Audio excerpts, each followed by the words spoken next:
Botafogo amassa o Flamengo no Rio de Janeiro. E o Palmeiras vence com um gol no finalzinho, um choque rei brigado. Bem, começando aqui pelo choque rei. De início, você já percebe que o Palmeiras, ele talvez contrariando um pouco o que se esperava para a partida, veio com o time titular. Por quê? Bem, já vai ter o jogo contra o Botafogo no meio da semana, é um jogo importante, né? O Palmeiras ele tá em desvantagem, então o Abel ele mandar o time 100% titular não era algo que eu acho que estava nos planos até do torcedor mesmo, né? O time veio com Everton, Marcos Rocha, Gustavo Gomes, Vitor Reis, Caio Paulistas, e Rafael, Richard Rios, Estevão, para pegar um pouco mais de ritmo de jogo, né? E eu vou falar um pouquinho mais do Estevão, que ele é importantíssimo para esse jogo aqui, esse estilo de jogo do Palmeiras. Veiga, Lázaro e o Flaco Lopes. Já o São Paulo, ele foi o completo oposto. O time ele vai ter praticamente uma decisão, né, contra o Nacional. O jogo de ida foi 0-0 e o São Paulo ele é favoritaço para passar contra o Nacional.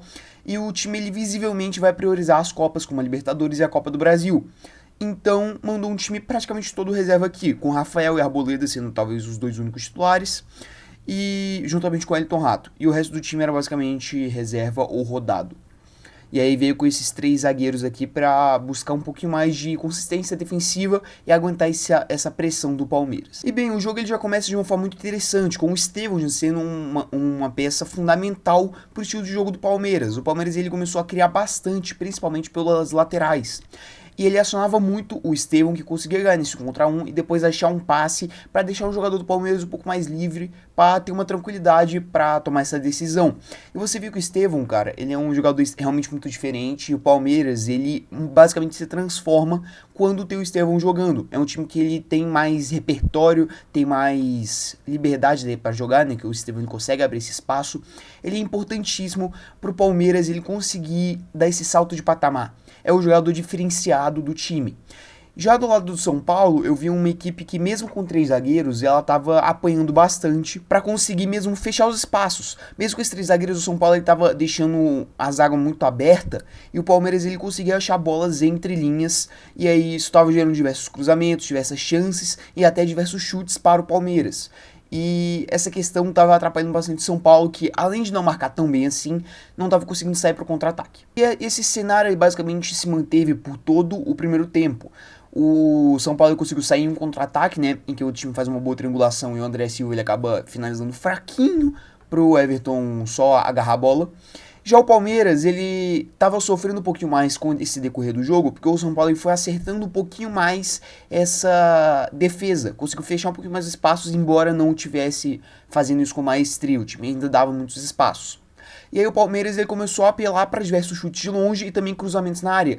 E a maioria dava certo. E o Rafael acabou aparecendo bastante nesse primeiro tempo, justamente para garantir esse 0-0 para o São Paulo. O São Paulo ele vinha evoluindo no jogo, mas ainda assim não estava bom. Já o Palmeiras ele teve um volume absurdo nesse primeiro tempo, só que mesmo assim não conseguiu fazer o gol. E na volta para o segundo tempo, né, essa pressão do Palmeiras ela só continuou mais alta ainda, com o time criando chances e logo com 3 minutos de segundo tempo, o Estevão ele criou uma boa jogada aqui pela direita, toca para o meio e o Rafael Veiga livre, ele chuta para fora. Assim, é uma finalização que o Veiga ele não costuma perder e até surpreendeu um pouco, porque realmente foi uma chance bizarra. Ele estava sozinho e mesmo assim conseguiu chutar para fora. E a zaga do São Paulo ela já mostrava que aquela melhora que teve no primeiro tempo, ela já tinha sido perdida com aqueles 15 minutos de intervalo. E a zaga estava novamente muito aberta. Isso aí foi só mais uma prova quando sai o gol do Palmeiras. O time ele continua pressionando bastante, tem um cruzamento na área, a bola fica no bate-rebate ferrado ali na zaga do São Paulo. Ela acaba sobrando para o Estevão, consegue dar um chutinho. E a bola chega no Flaco Lopes, que só empurra para o fundo do gol, fazendo 1-0. Ainda teve aquela revisão para um possível impedimento, só que ele naturalmente não estava, então 1-0 para o Palmeiras. E logo depois desse gol, o Palmeiras ele não recuou, ele continuou muito em cima, o Estevão cria mais uma boa chance para o Veiga, e o Veiga ele chuta de novo para fora, e o Palmeiras ele mostrava que realmente ele não ia recuar. E aí a gente tem, infelizmente, né, um lance um tanto quanto mais triste, né, mais complicado, que foi justamente a dividida do Estevão com o Patrick, né, em que acaba rolando aquela cama de gato, o Patrick ele cai feio no chão e acaba tendo que sair de ambulância. É um lance feio, mas que infelizmente acontece no futebol, né? Lance como cama de gato acontecem por 1, 2 vezes por jogo. E o Patrick ele acabou levando a pior nessa, né?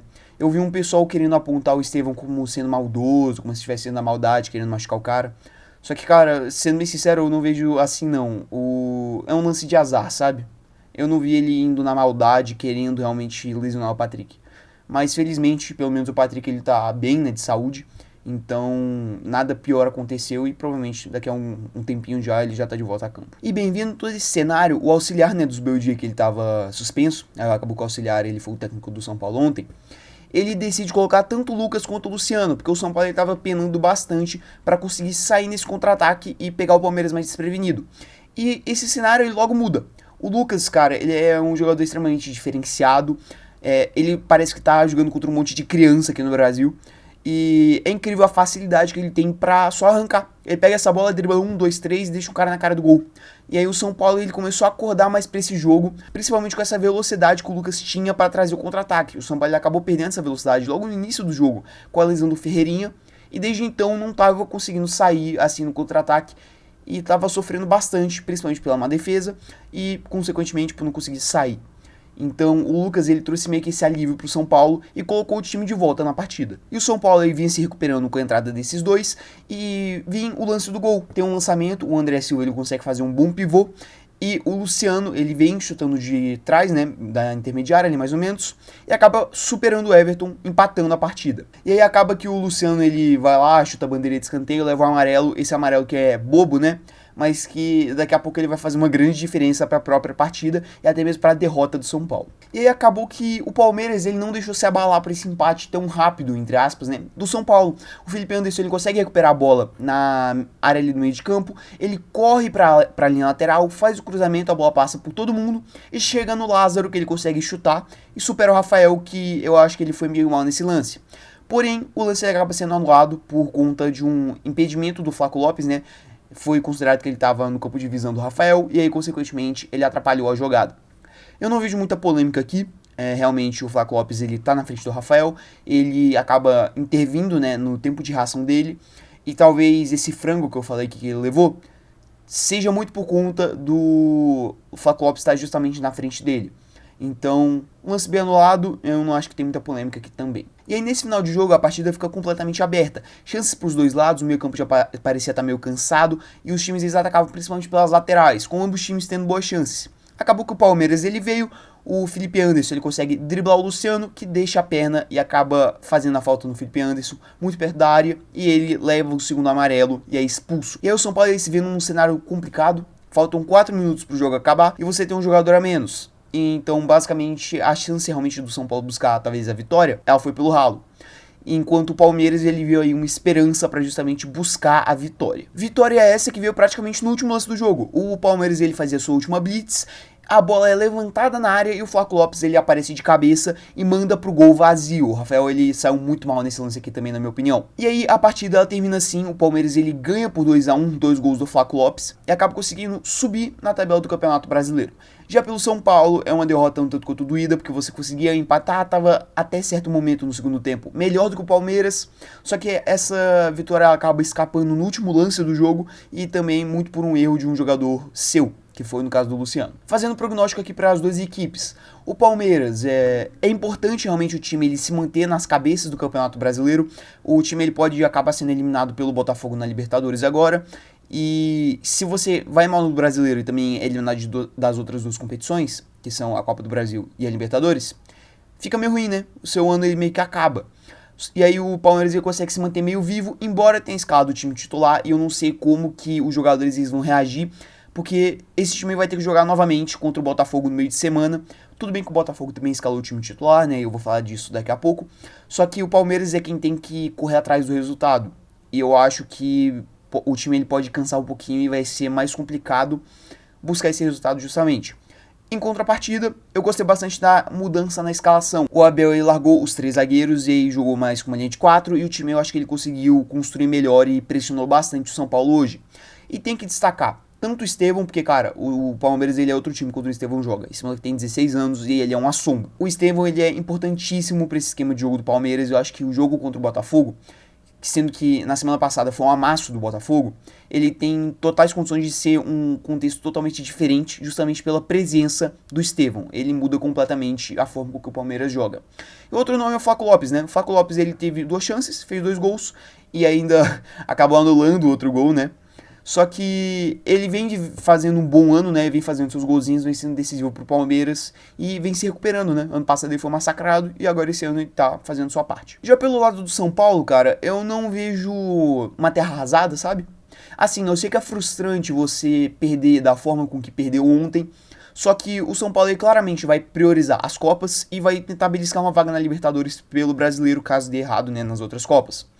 Então, eu não vejo nenhum problema o time mandar uma equipe reserva para jogar contra o Palmeiras se classificar contra o Nacional. Essa é a estratégia do Zubeldia e eu acho que ela tá assertiva. Ainda mais que o São Paulo eu não vejo ele tendo um elenco lá capaz de brigar ponto a ponto pela liderança e, consequentemente, pelo Campeonato Brasileiro. Então eu não julgo essa estratégia adotada para esse jogo, eu ainda acho que ela foi assertiva. E agora o São Paulo ele vai jogar basicamente a vida pela Libertadores, que é o campeonato que realmente importa pro time nesse ano. Botafogo e Flamengo. Olha, cara, eu vou te falar, fazia tempo que eu não vi um amasso tão grande assim entre dois times de ponta no Campeonato Brasileiro. Cara, foi um amasso tanto no placar, quanto nos números, tanto nas possibilidades de gol, né? Porque, pô, vemos a Convi, podia ter sido bem mais do que 4-1, mas eu vou falar isso aí mais pro final dessa análise. Quantas escalações, o Botafogo, ele mandou o seu time titular, o Arthur Jorge, ele basicamente deu a entender que ele iria fazer isso depois do jogo contra o Palmeiras, e aí veio com o John, Matheus Ponte, que é o substituto do Darmian, que pediu pra sair do time, Bastos, Alexander Barbosa e Cuiabano, Marlon Freitas, Gregory, Luiz Henrique, Thiago Almada, Savarino e Igor Jesus ali no ataque. Já do lado do Flamengo, o time ele veio bastante mexido, né? O Tite ele vai priorizar naturalmente a Libertadores. Fez um 2-0 contra o Bolívar, só que a volta na atitude é extremamente perigosa. Então ele mandou um time mais misto, com Rossi, Wesley, que muito provavelmente já tá vendido, né? Eu nem sei se joga contra o Bolívar. Davi Luiz, Fabrício Bruno e Ayrton Lucas, Léo Ortiz, Alan, Gerson, Arrascaeta, Bruno Henrique e Carlinhos, já que tanto Gabigol contra o Pedro estão lesionados e só voltam em setembro. Cara, o início do jogo, ele é bem bizarro, né? O Flamengo ele sai com a posse e ele tenta fazer uma pequena pressão ali entre 2, 3 minutos de jogo. E logo quando ele perde a bola, o Botafogo ele vem, faz uma jogada ensaiada. O Bruno Henrique ele acaba não marcando o Matheus Ponte e o Matheus Ponte ele aparece livre na área para mandar de cabeça e fazer o primeiro gol com logo 4 minutos de jogo. O Botafogo ele já tinha sido avassalador logo com 4 minutos e num vacilo do Bruno Henrique, né?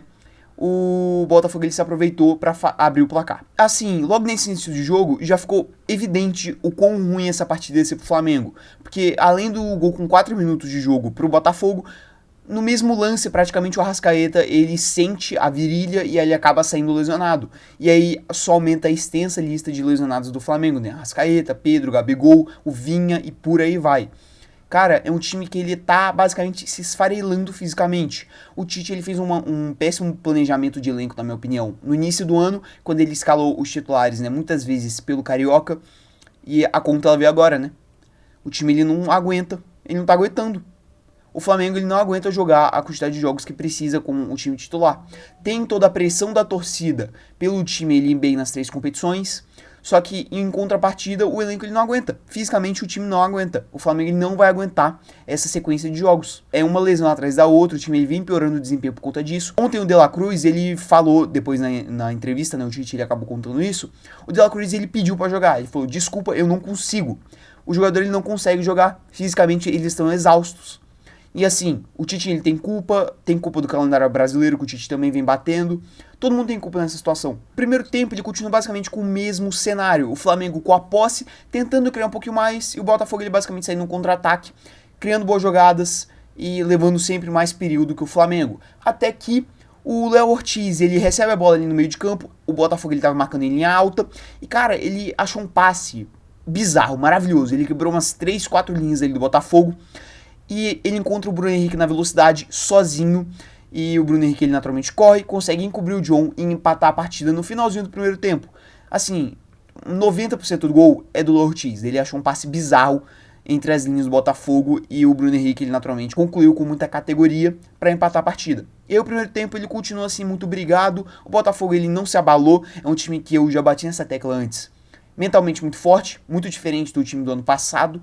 E o Botafogo ele continuou pressionando e o Flamengo ele tentava sair no contra-ataque, tentava criar algumas chances com a posse que tinha, só que no geral do primeiro tempo, continuou esse 1-1, só que com o Botafogo ainda melhor. E cara, pro segundo tempo, o Arthur Jorge, eu acho que ele meio que falou pros jogadores, tá bom, a gente vai sair de trás agora, eles estavam com uma postura mais de sair no contra-ataque, pá, vocês já descansaram um pouco, né, porque esse ano também vai ter que jogar contra o Palmeiras, o mesmo time titular, creio eu. E aí ele falou, tá bom, vamos acabar com essa partida agora? E aí ele bota o Botafogo ofensivo, acionando principalmente o Luiz Henrique, que no primeiro tempo, cara, o Luiz Henrique ele não apareceu. Só que, em compensação, o que o Luiz Henrique ele fez nesse segundo tempo, ele só não fez chover. Cara, o Ayrton Lucas, o Fabrício Bruno, o Davi Luiz, toda a zaga do Flamengo, ela vai dormir sonhando com o Luiz Henrique, tendo pesadelos com o Luiz Henrique. Ele jogou um absurdo, é um dos melhores jogadores do campeonato. O Luiz Henrique, cara, ele é um assombro. É um jogador nível Europa que realmente está aqui no Brasil. E toda essa pressão na volta do segundo tempo do Botafogo, ela dá certo logo no início. O Almada recebe a bola ali na ponta esquerda mais ou menos, ele corta pro meio, ele chuta, a bola fica rebatendo nos zagueiros do Flamengo, né? Os caras simplesmente não conseguiam cortar a bola e acabou sobrando pro Igor Jesus. O Igor Jesus ele chuta e faz o gol naquela bagunça que tava aquele miolo da zaga do Flamengo.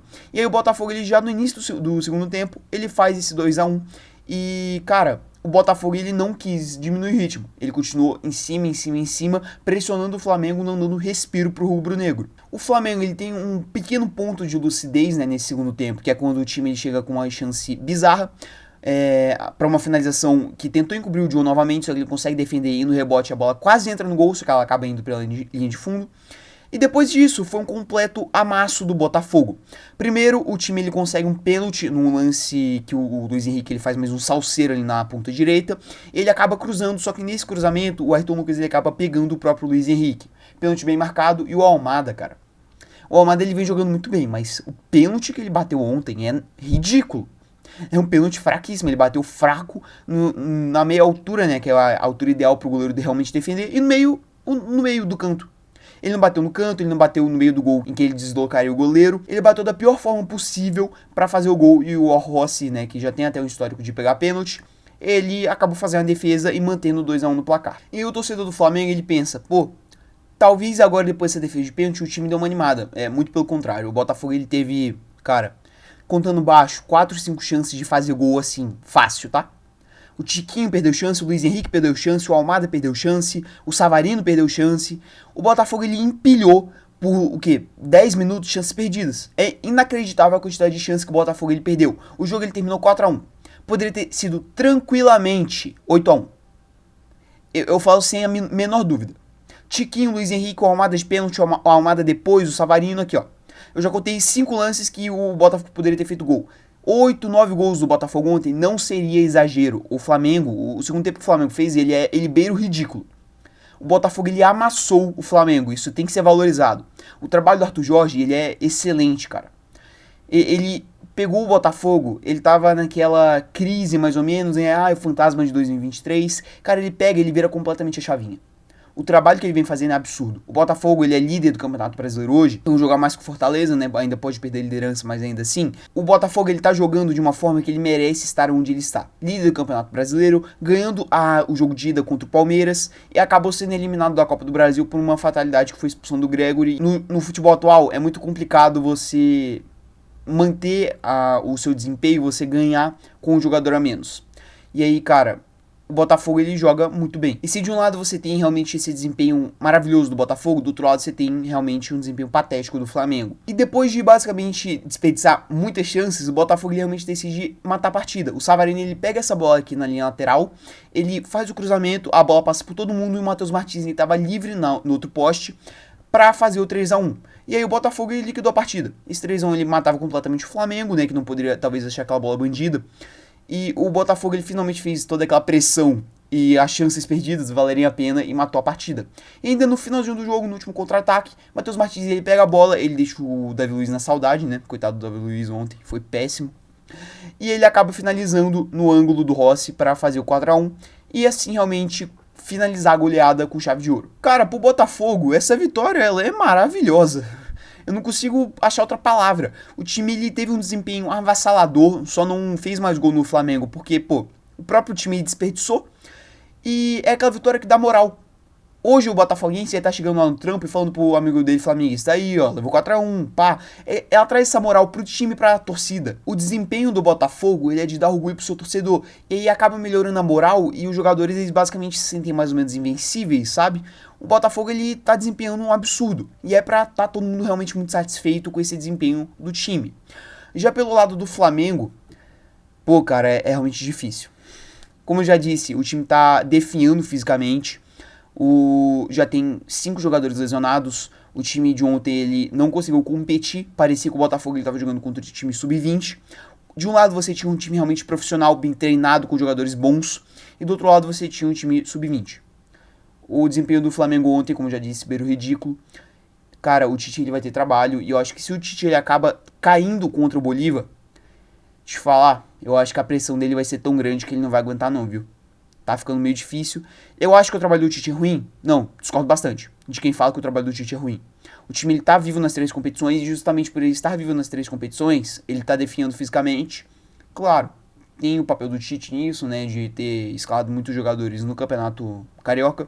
Só que eu acho que o Flamengo, ele tá definhando muito porque não dá pra você jogar 3 competições com o calendário que a gente tem. Isso é um fato. E isso aí acaba ajudando também o Botafogo. O Botafogo ele caiu da Copa do Brasil e agora vai poder concentrar basicamente todas as forças no Brasileiro e na Libertadores. E se tudo colaborar, né, exorcizar de vez o fantasma do ano passado com o título. Pra sequência, o Botafogo, ele vai enfrentar o Palmeiras, né, um jogo complicadíssimo no Allianz. Só que eu acho que esse time ele tem mental e também tem bola pra passar pelo Palmeiras. Os dois times jogaram com o time titular, né? Então não vai ter aquela diferença física tão grande. Talvez até mais pro lado do Palmeiras, porque tem mais acréscimo e por aí vai. Só que o segundo tempo do Botafogo ontem também foi bem desgastante. Então acho que vai ser um jogo muito aberto esse no Allianz. Só que eu ainda acho que o Palmeiras ele acaba avançando.